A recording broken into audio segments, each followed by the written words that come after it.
My name is Filana Silberberg. I'm a partner in the Capital Markets and Corporate Group at Watson, Farley, and Williams.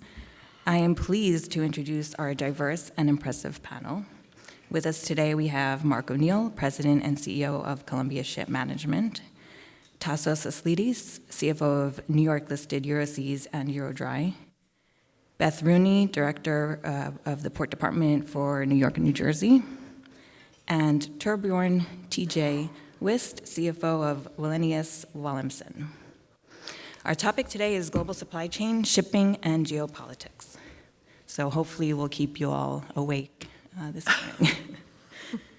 So the global shipping industry has faced many challenges over the past year, many rooted in geopolitics, which have resulted in increased delays and costs to the shipping industry and end users, and in some cases have threatened the safety of seafarers, all factors that pose a significant risk to the global supply chain.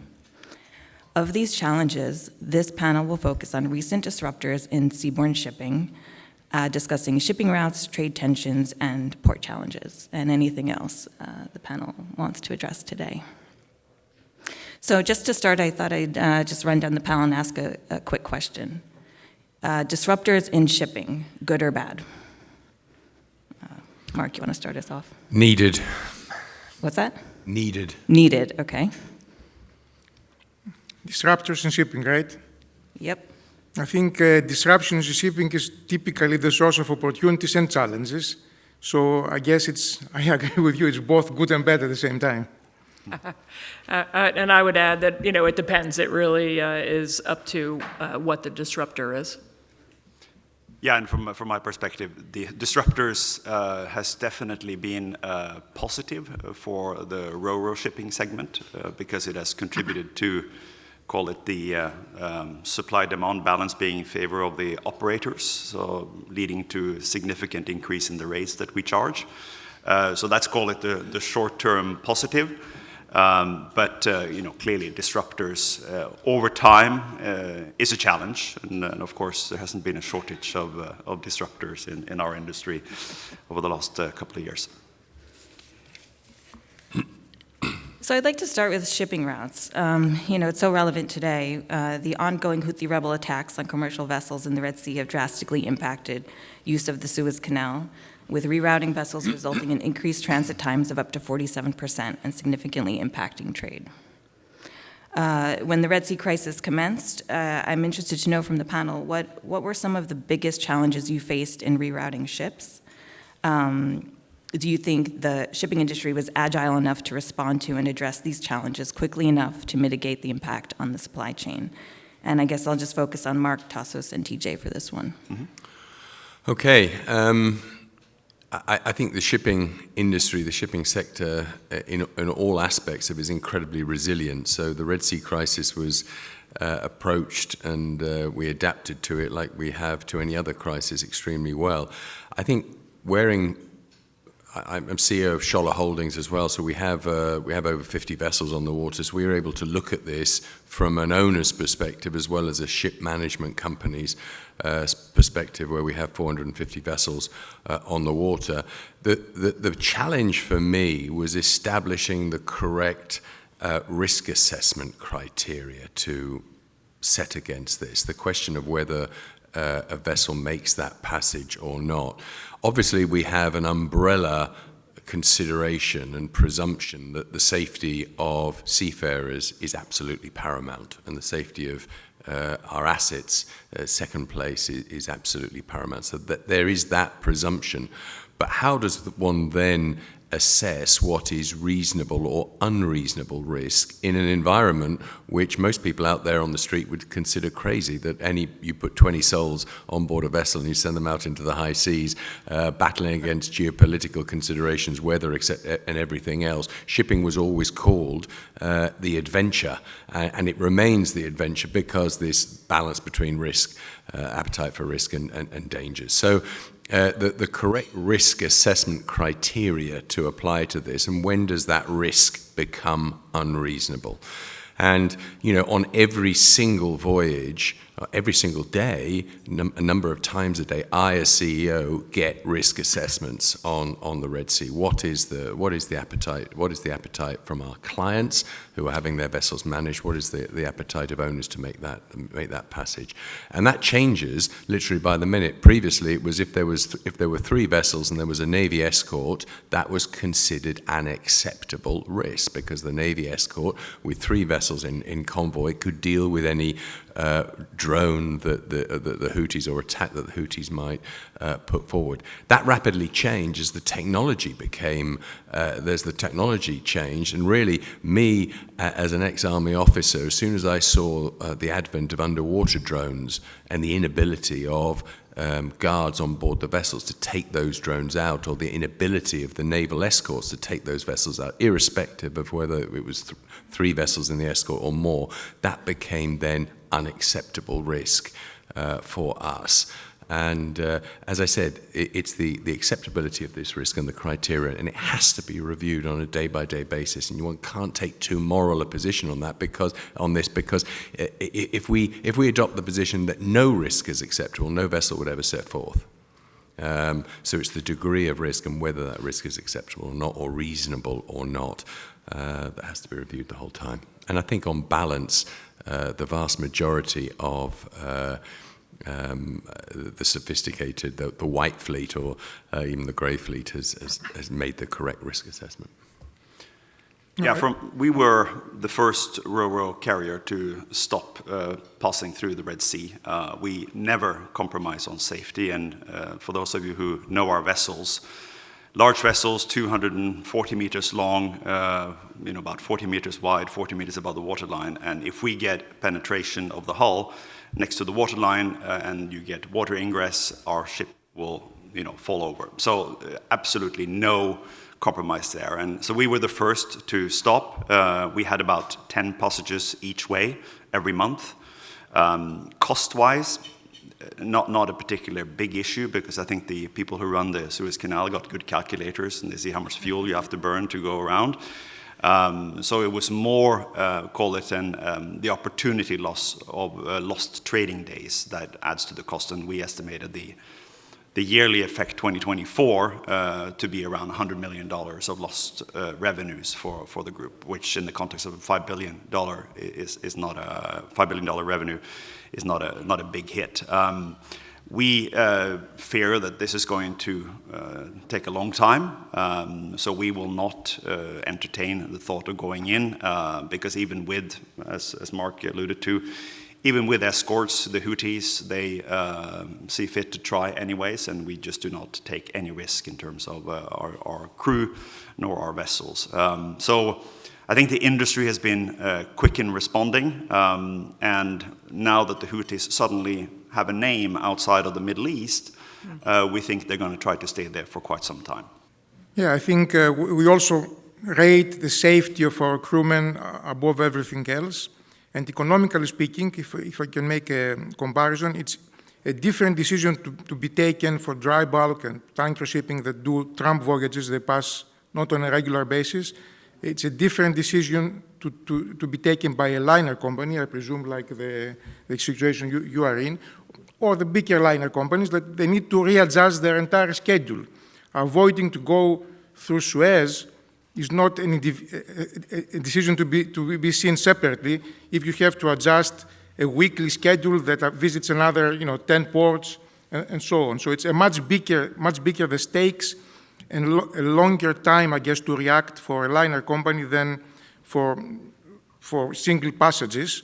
We have not been going through the Suez Canal since the situation has come up. And we're trying to make the best of our situation, typically including in our charter contracts clauses that prevent the charterers for forcing our ships to go through. So, I'm hearing consistency from the panel that the Houthi crisis is not likely to end anytime soon. And so I ask, is the alternative route around the Cape of Good Hope a long-term solution to avoiding the Red Sea? In your opinion, do we need a stronger military response or other solution, maybe a private one, to ensure safe passage and the reopening of the Suez Canal? I think it is a viable alternative solution, and I think shipping has adjusted. It's only in the first sort of sniff or sneeze that shipping suffered, but now it has adjusted, and the alternative routes are there. It's not the most environmentally considerate solution. I mean, at the end of the day, going the alternative routes burns more fuel. It's not the most beneficial for the economy of Egypt. I've got to say that was already, to a certain extent, in trouble. And it's not the most beneficial to the consumer, who will see inevitably those costs passed on. But probably, perversely, it is beneficial for shipping, where more vessels are needed, distances are longer, and any slack in the market is quickly taken up. Should the world take a harder stance on the Houthis and take action to take them out? I mean, from a purely agnostic point of view, where there is a threat, that threat has to be neutralized. It's a question of how you neutralize that threat.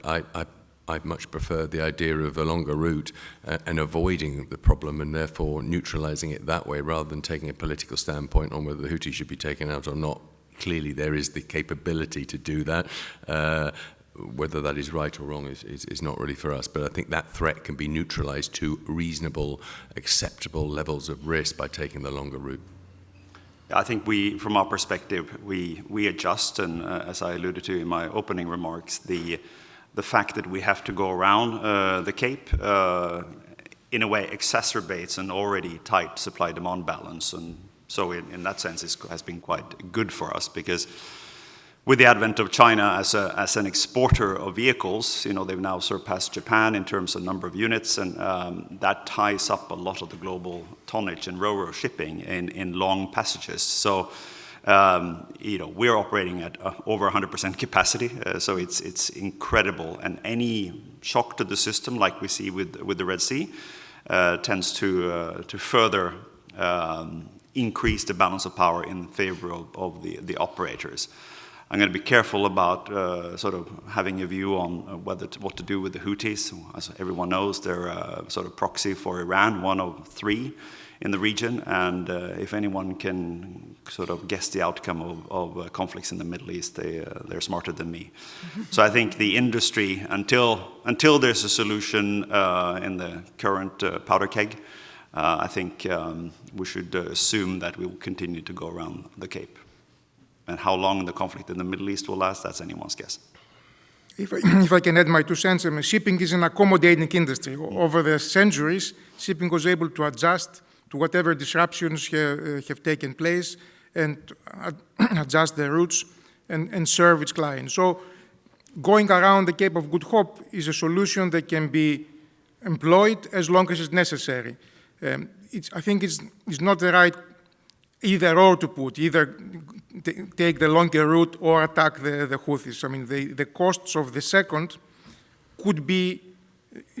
are very hard to estimate and could have various repercussions. So we can go around, we'll benefit in the meantime, all the ship owners, from the increased demand, but if the more efficient routes get restored, we can easily adjust our schedules and our plans to utilize the most cost-efficient way. And I would just add, from the port's perspective, where we are in the business of having ships on schedule, or at least the desire is to have ships on schedule and conforming with their pro forma schedule in the liner business, whether it's the autos or the containers.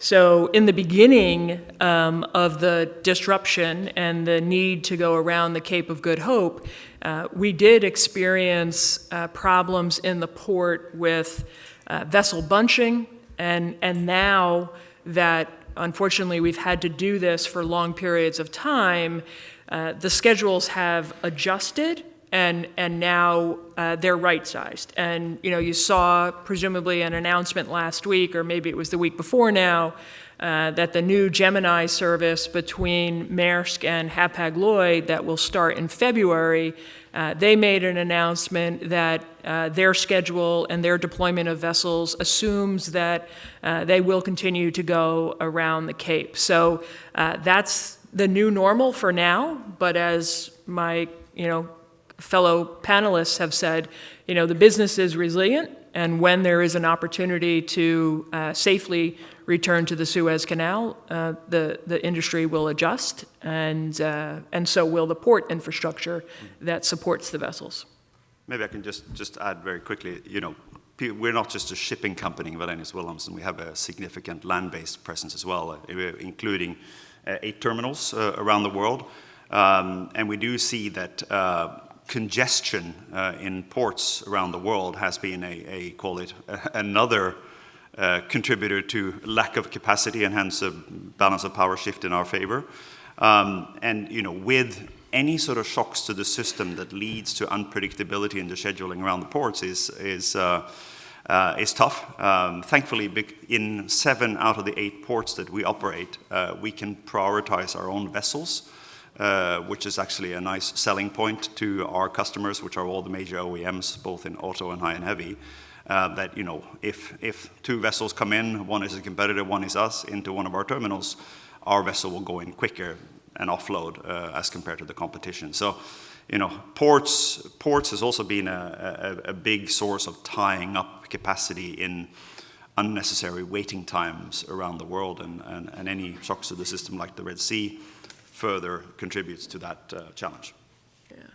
And I would add, just on that point, that what we have seen, because those port issues around the world, the Cape of Good Hope issues, has tied up ro-ro capacity in particular. So now you have OEMs, original equipment manufacturers, that have turned to shipping new automobiles in containers. So last year we did about I'd say 3,000 containers of new automobiles coming from overseas because they weren't able to find the ro-ro capacity. And this year we'll do about 100,000 from new OEMs. So again, it's just another example of how the business and the supply chain adjusts to all of these issues that is thrown at them. Moving new automobiles in a container, is not the long-term solution. The logistics and the infrastructure that's needed to support that is rather significant. It's much, much easier to drive a new car, onto a ro-ro vessel and drive it off than deal with new automobiles, in containers. But ports can accommodate that. We can. Yeah. New York, New Jersey can, anyway. We will have more on port issues toward the end of this panel. But as we all know, the Panama Canal, there's been a drought, low levels of water affected how many vessels can go through the canal, and I believe it was as low as 22 ships a day that were permitted to pass when things were very bad, which is down from about 36. So many ships were left stuck at anchor on either end. I'll open it to the panel. I'm just interested to know your thoughts on whether these issues with the Panama Canal and the Suez Canal pose a significant threat to the shipping industry and overall demand for transporting cargoes by sea. I don't think it poses a threat, because shipping and global trade is a bit like sort of a rivulet of water. It will always find a way, and I think that's what we're all saying on the panel. Shipping is incredibly resilient, incredibly adaptable. Global trade is incredibly important, and the only way to achieve the volumes that are needed is through shipping. So it will find a way, as sure as the rivulet of water finds a way. Clearly, the impact is on costs and time, and both of those are passed on to the consumer, and quite rightfully so at the end of the day. Yeah, I would second what Mark said. I think it's a resilient industry. Shipping is necessary for global trade. There aren't any good alternatives to it.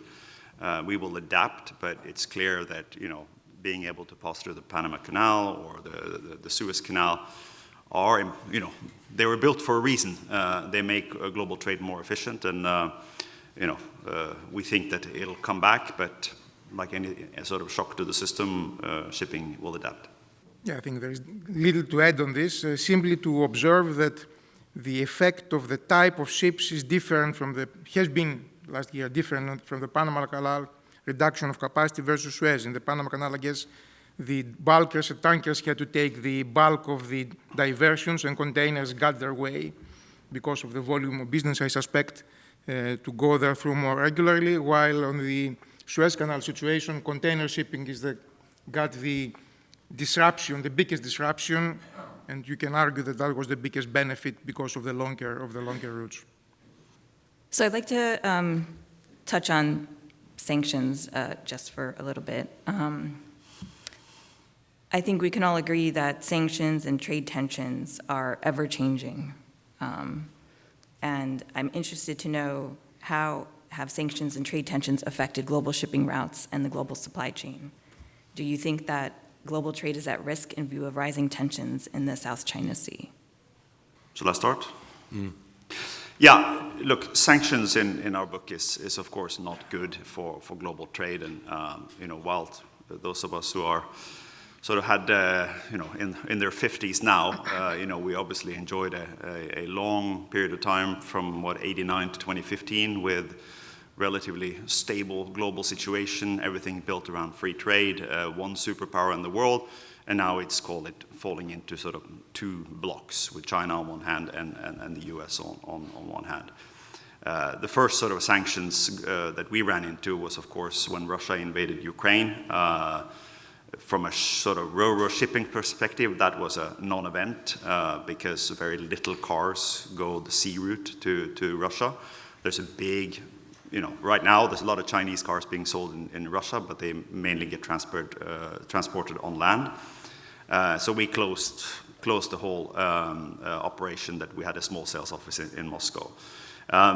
When it comes to sort of the China-US sort of axis, of course, U.S. has huge tariffs on Chinese vehicles, and essentially no Chinese vehicles are transported to the United States. So that doesn't really make a big difference for us. Europe is now following suit with up to sort of high 30% tariffs on Chinese vehicles. We don't anticipate that to have a big effect because most of the Chinese cars sold in Europe are now being sold at twice the price they will be sold in China. So they have a significant margin buffer they can eat from, and most of the Chinese car companies have now said that they will not adjust the price of the vehicles for the increase in tariffs. Of course, the big question mark that anyone who operates in global shipping has is, what if China invades Taiwan? What is then imposed by way of sanctions? I sense there is a sense of mutually assured destruction element here that will keep, call it, the worst sanctions being imposed, because China is still the factory of the world. One of the biggest dilemmas for the European car industry now in EU imposing the tariffs is that the green transition, which Europe is so focused on, perhaps more than any other region, is completely dependent on China, whether it's raw materials for the batteries or windmills, etc. So, call it, that dependency on China will probably hold back some of the worst sanctions.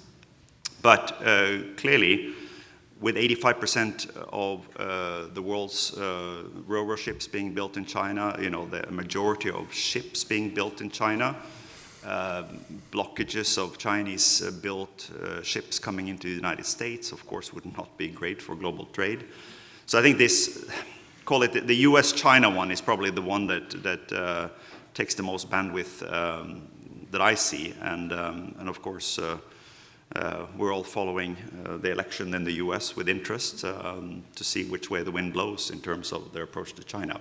But so far, whether you're a Democrat or Republican, they seems to have taken a fairly strong stance towards the Chinese. But sanctions, not good. Will it have an impact? Definitely. Do we think it's going to be sort of Armageddon? No. I think if I could just add to that, I agree with the majority of that. I think sanctions at the moment clearly have an impact on all of us operationally. We have to spend a lot of time, effort, and money in ensuring that all levels of our operation are sanction compliant. What worries me, and I think it was in Tradewinds today, that the Russians have spent 10 billion on vessel acquisitions, and sanctions are failing to bite. And what worries me is that previously we had the lawmakers, the law takers, and the law breakers, and they were variously categorized as the dark, the grey, and the white fleet. Now there seems to be sort of parallel universes where both sides are saying, well, we're in the right, and we don't have to follow you, because there's independence on the financial markets, or much more independence on the financial markets and the trading markets than there ever was before. The US dollar and the clearing houses in the States are not as important as they were before. So as an operator and as an owner, what worries me is that we have a complete parallel universe, a complete parallel shipping industry sector operating out there that chooses which rules to take and which rules to break. And that's a massive concern, particularly as we saw recently, where there's a collision between the two ideologies physically, and one of the vessels was in the dark fleet and absconded without any sort of sanction whatsoever being able to be taken. That must have a massive effect on our industry, and not just economically, because potentially the dark fleet is able to have an advantage over the white fleet or the grey fleet, but also from a safety perspective, where seemingly the rule of law doesn't apply to an increasing proportion of the world fleet. I think that's a very important point. I agree with you that that is the big risk we face as a world community. If what we call dark fleet becomes significant, then all of this that you mentioned, unfortunately, might become facts of everyday shipping life, I guess, and everyday life. And sanctions are meant to reduce trade, I guess, to punish the sanctioned countries, but they could lead to different effects. They could increase the trade routes for the remaining of the world if you don't use the sources that are sanctioned, or they could lead to the parallel universe, as you started explaining. And all of these are very important for us to watch and take into account. Again, from a port's perspective, when we look at a lot of the development that has been going on now with regards to increased tariffs on Chinese goods, the proposal to tax at a very, very high level any ship that comes into the United States that is built in China, at the end of the day, it's us as consumers that are going to pay for that. And I don't think any one of us would disagree with the idea of needing to reshore, needing to bring at least some manufacturing, back into the United States. And, the proposals that are out there are all said to be creating the trust fund that would be used in order to support the development of manufacturing within the United States. And there's many other things, all those raw materials, we can't bring manufacturing back, until there's raw materials, that are there. And a workforce that is going to be willing to work in those types of jobs. And folks today, young kids today, don't want to get their hands dirty. So, it will be challenging, to do that. There is now, an increase on the ship-to-shore cranes that are being brought into all of the U.S. ports. And for cranes that were already on order, thankfully, we were able to work with the administration to delay the implementation of a higher tariff.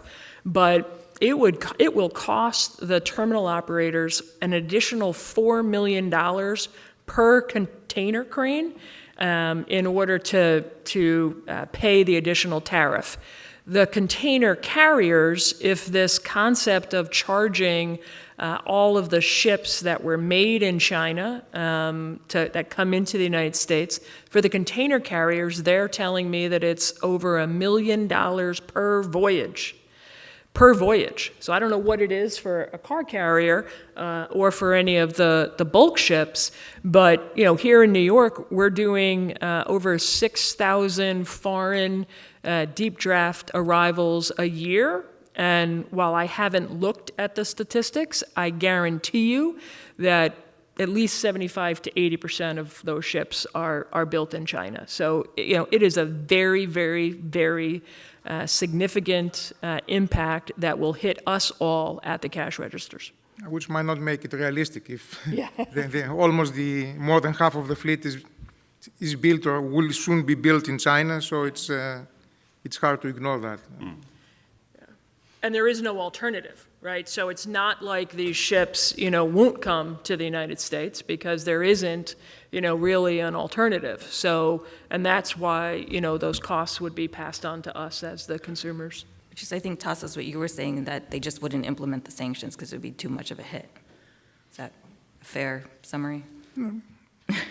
I think if we get to the point of sanctioning China, because of what it might do or what it might not do against Taiwan, I think we have much bigger problems around than worrying about shipyards and ship prices. I mean, to be honest, it's extremely unlikely that we're going to get ourselves into that situation, I'd hope. They are so intertwined economically, not only with China, with the whole world. So it's, China holds a good part of our debt as well. So they have disincentives to be aggressive. We have disincentives, economic disincentives to create more of a chaos. I'm hopeful that it will be only on paper, all this. So Beth, I'll stay with you. What challenges do you face when enforcing compliance with sanctions at the port? So we don't actually get involved in the enforcement of any of the sanctions. So everything is done, predominantly by Customs and Border Protection, U.S. Coast Guard, to some extent. But we have seen impacts, for example, and again, I certainly don't disagree with the sanctions on cargo that is manufactured with forced labor. But we have seen in the last, I'd say, 18 months to 2 years, an increase in the number of containers that Customs and Border Protection has taken for additional inspection and scrutiny, and then holding that cargo until the cargo owners can prove that the materials were not manufactured with forced labor. In the event that they are, the product is either seized or re-exported. So that takes up infrastructure, right? That takes up storage space and time. And again, it's a labor-intensive process for the shippers. So our involvement, is non-existent until the shipper calls and says, Customs is holding my container and I can't get it out. TJ, anything to add from the port perspective on that? No, I think that's it's a good summary. Just going back to the dark fleet for just a moment. I know it's not directly relevant to some of your lines of business. It's primarily in the tanker sector, but I was wondering, is there a ripple effect in your particular sectors in terms of diligence requirements, stakeholder expectations? Have you seen anything like that just as a result of what's going on with the dark fleet? I think the first point we talk about the shadow fleet or the dark fleet. The first point is those descriptions are no longer valid because, as I said, there's this parallel universe. One considers the other. We're perhaps as much of the shadow or the dark fleet or becoming that as what was. I like analogies, and I woke up this morning and I said, well, what's the analogy to when one looks at this situation? Imagine we go out into the street outside the Metropolitan Club, and there are cars driving around the streets which are uninsured. The drivers don't have licenses. They're allowed to break every speed limit. They don't have to stop at the red light, and they have the attitude that rules don't apply to me. Well, that's pretty much the status of where we're getting to with certain fleets out there. And that raises huge safety issues. It raises huge compliance issues, and also gives a wholly unfair advantage depending on which side of the line you fall. So I don't think that analogy is probably exaggerated for the moment, but we're going to be getting there pretty soon if we see, as we're seeing, that sanctions don't really apply or are not having the effect intended on that alternative fleet. I think when you come to in potential contact with the dark universe, as you describe it, could be when you, in our case, for example, when you sell an older ship, right? Who is the buyer? Because typically, people who operate in that universe tend to buy older ships, and this is what the statistics at least indicate. We haven't sold many ships recently. One ship that we have sold last year, I still have it on my marine traffic application, and I see where it still goes. So, unintentionally, I'm following that ship, and it's in a wide universe to the best of my understanding. But it's hard to have any official requirements from your counterparties in your contracts and in your various operations. We operate always in the good universe, so to speak. Yeah, no, we in the RoRo industry, we're not suffering from any sort of shadow or alternative fleet. But I think it does raise the bar in terms of, call it, the governance aspect of it. In terms of ESG and who are your counterparties, etc. At least for the legitimate part of the world fleet. And then question mark about what if anything how will it impact the insurance industry and the insurance costs for operators if you have the speeders, as Mark called them, just running around without insurance, and the rest of us are trying to be good corporate citizens. But I mean, the effect of sanctions, Torbjørn, I mean, your company has a lot of it's a platform of services as is ours. The degree to which you have to check compliance with these sanctions is unbelievable. And supplying bananas to a sanctioned vessel, and a vessel that may at 1 or 2 or 3 levels appear unsanctioned or untainted, that is facilitating. And facilitating is as much a breach of sanctions as anything else. So, where we are in a service sector, and there are so many different shades of grey, and it's so very difficult to establish the players, one has to be ultra careful. Yeah, it's difficult. I mean, I guess you can do your diligence, you can do everything right, but there's this possibility you still don't know who your counterparty is, and I imagine that must be scary.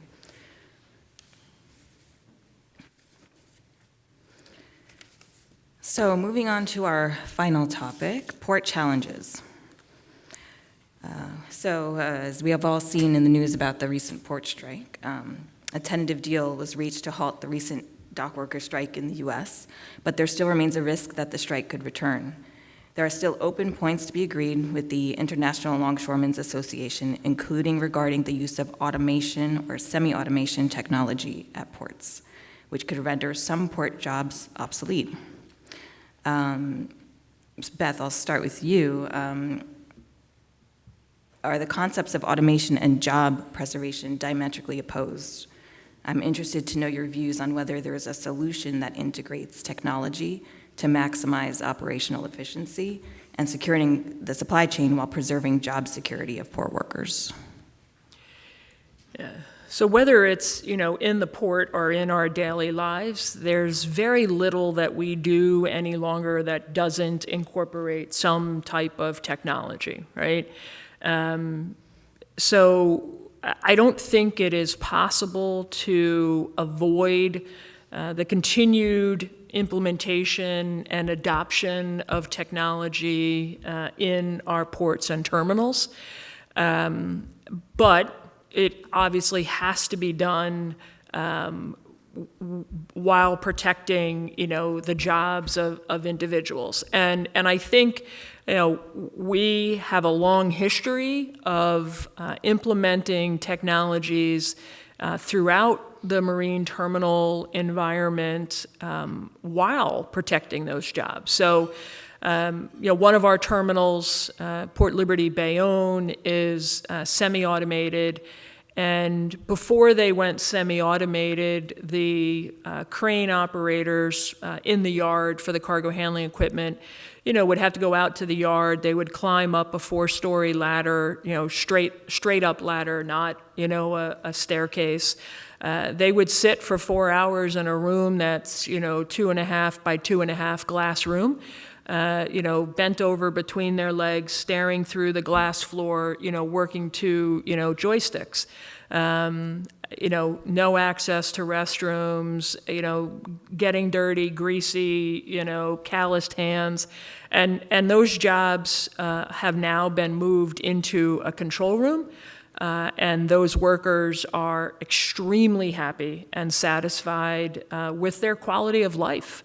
And the system that was deployed ultimately wound up being needing incrementally additional workers in order to do the same jobs, in order to do the same work rather, but they're different types of jobs. So again, I go back to my, comment about, the young generation, today not wanting to get, their hands dirty. They've grown up, playing video games, from the comfort of their couch. So, the idea of being able to continuously recruit and retain the future workforce in some of these types of jobs, as opposed to adjusting the jobs. And instead of having somebody who is mechanically inclined, now it's somebody who, has more of a computer science, type background. We talk about ESG, been mentioned, across the board. That's going to change, the workforce. So we're going to go from diesel mechanics to, folks that can deal, with electrical, items and electrical components. It's a sea change, literally, in how the business is going to operate and the types of jobs that are needed.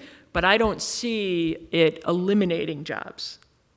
Simply the nature of the jobs, I guess, changes, right? This is always the case with technological change. Exactly. So unfortunately, we are just about out of time, but I did want to ask the floor if there were any questions. We have a land-based activity in South Africa, and really, really happy with it. It's super good, motivated workforce, handling a lot of vehicles on behalf of Mercedes-Benz and others. Do I see South Africa becoming sort of a big destination? Probably not, given the economic situation in Africa, which I don't see changing much over the foreseeable future. But having good logistics operations on the ground there has been very central for us, and we're very pleased with it. We just established partnerships with companies in Panama and in Suez, so we took the wrong decision, but or the right decision for medium to long term. But I imagine South Africa is very happy with the present geopolitical imbalance. Okay. Thank you to my panelists. Thank you, Nicholas Bornozes and Capital Link. It's a pleasure to be here. Thank you.